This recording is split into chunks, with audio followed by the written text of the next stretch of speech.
চলো গাইজ, আজকে তোমার একটা জিনিস দেখাবো। মানে কি বলতো, মেকআপ বক্স দেখাবো।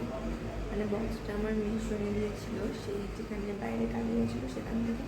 চলো তোমাদেরকে দেখাবো মেকআপ বক্স।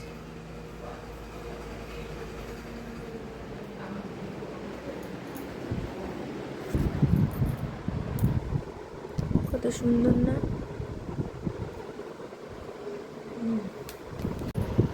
এরকম করে বন্ধ করে,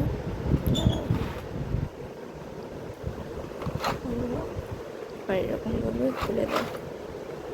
এখানে আবার ফেস পাউডার আছে, সুন্দর।